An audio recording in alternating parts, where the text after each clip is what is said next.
All right, this is the last video, so what we're going to look at now is multiplying polynomials. And multiplying polynomials is really just extended distributive property.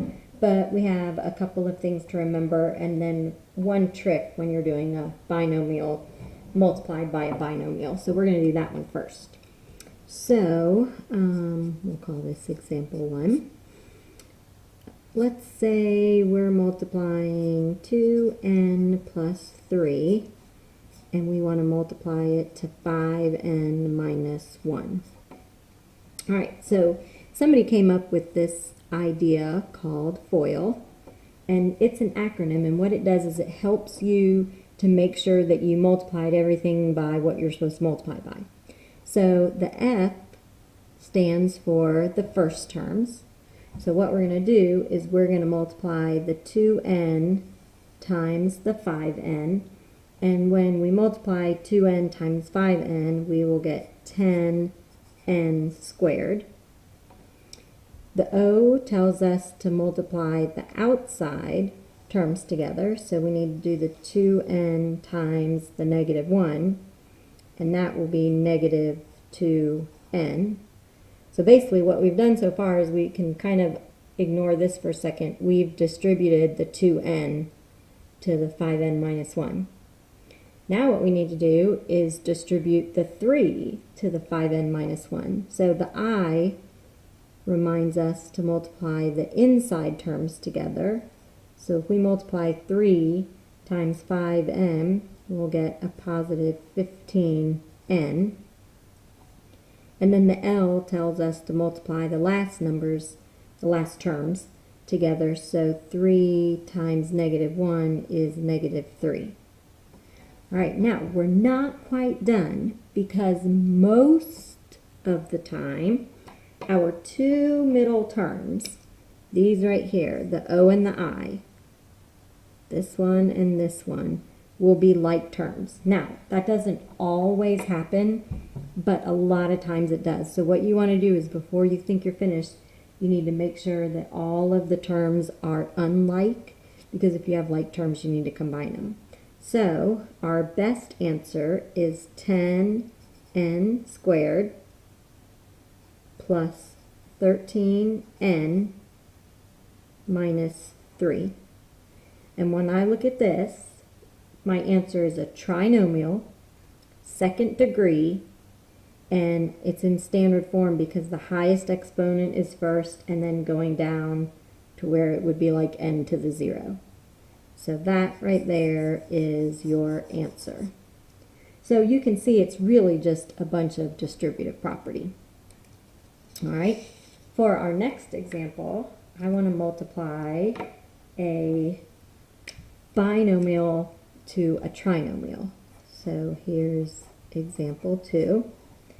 So we'll try 3m minus 2, and let's multiply that to 6m squared plus m minus 9.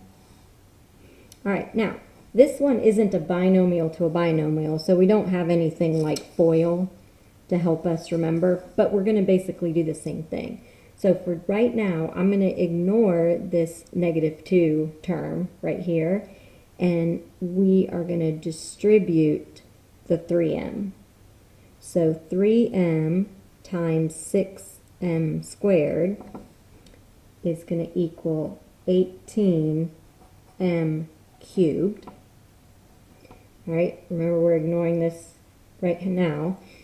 Then we have to multiply 3m to the 1m, and 3m times 1m is going to be a positive 3m squared.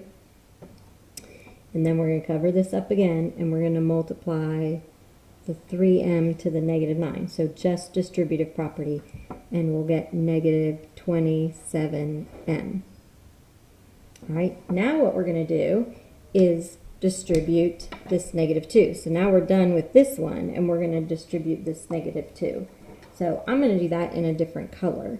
And instead of going on down the line, which is fine, I'm going to stack my like terms.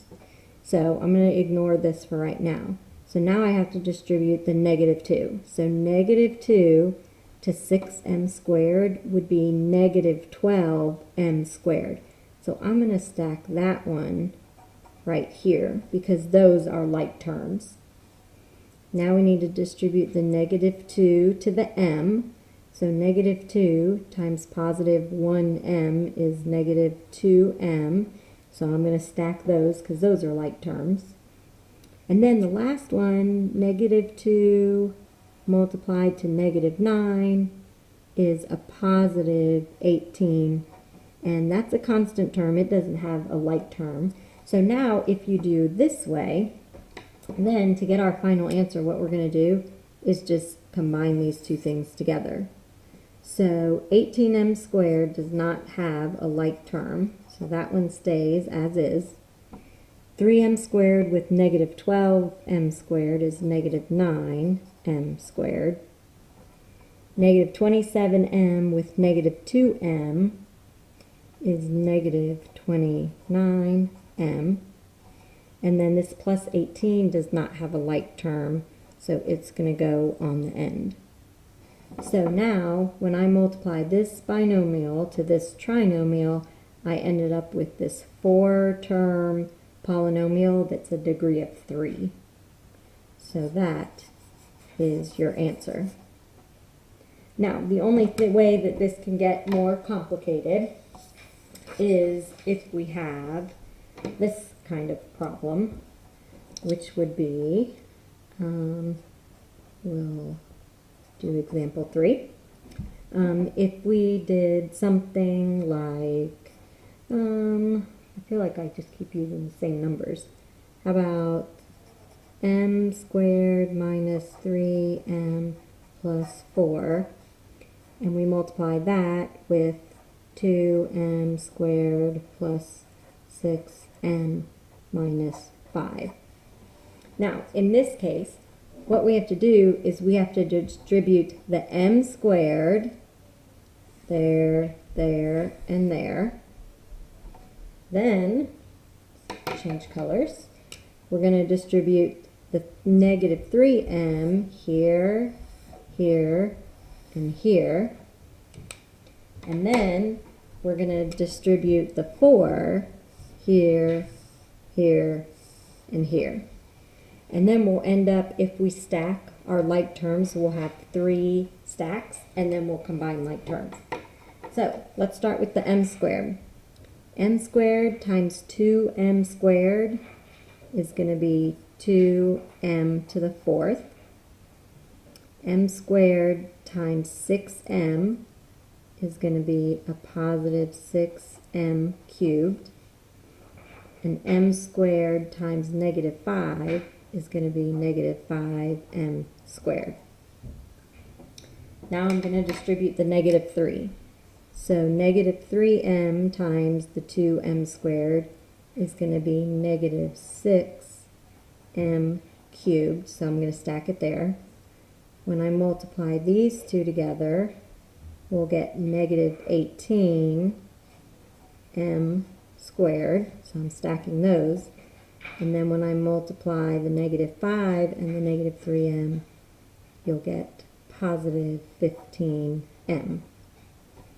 All right, now I have one more to distribute, and that is the 4.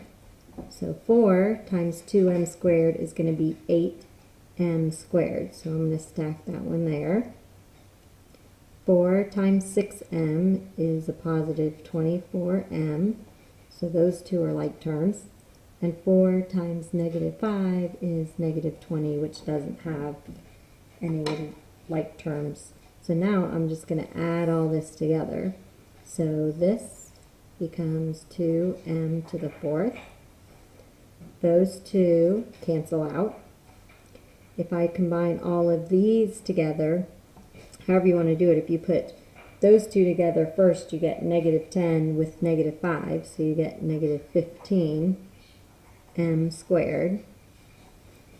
When you put those together. When you put these two together, we're going to get a positive 39m. And then this one doesn't have anything to combine it with, so we get negative 20. So in this case, the m cubed's canceled. So our answer is highest exponent first, and then going down. It's okay. I mean, we could fill in 0 m to the third, but we don't need it. And then all the way down to the constant. So that is your answer. Okay, so if you need to replay any of that, rework any examples, please do that. And when you're done with this video, you can pick up your assignment.